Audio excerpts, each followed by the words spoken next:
To face master come யாரை பற்றி பார்க்க போகிறோம்னா அதிமுகவில் பார்த்தீங்கன்னா இப்போ எடப்பாடி பழனிசாமி அணியில் இருக்கிறது தான் உதயகுமார். உதயகுமார் பார்த்தீங்கன்னா இந்த 2 தொகுதியை பார்த்துக்கோப்பான்ற மாதிரி நம்பி கொடுத்துட்டு போயிருக்காரு.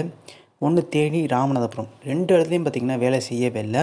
அதிமுகவுக்கு விசுவாசமாக இருந்தால் ஓபிஎஸ்எம் டிடி தினகரன் தோற்கடிக்கணும். இதுதான் பார்த்தீங்கன்னா எடப்பாடி பழனிசாமியோட டாஸ்காக இருக்குது.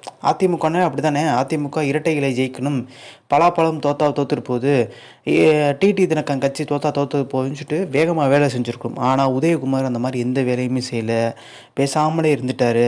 ஸோ இதுக்கு பின்னணியில் பார்த்தீங்கன்னா எடப்பாடி பழனிசாமிக்கு வீடு தேவை. இவரும் பார்த்தீங்கன்னா அந்த நாற்காலிக்கு ஆசைப்படுறாரு, அதாவது பொய்ச்சலார் நாற்காலிக்கு. ஆர்பி உதயகுமார் தீவிரமான சசிகலாவோட ஆதரவாளன்றாங்க. சசிகலா பார்த்தீங்கன்னா உதயகுமார், வேலுமணி இவங்ககிட்டலாம் பேச்சுவார்த்தை நடத்தி முடிச்சிருக்கதா பார்த்தீங்கன்னா பரவலாக ஒரு விஷயம் பரவிட்டுருக்கு. ஸோ இந்த இன்ஃபர்மேஷன் முடிச்சா லைக் ஷேர் சப்ஸ்கிரைப்.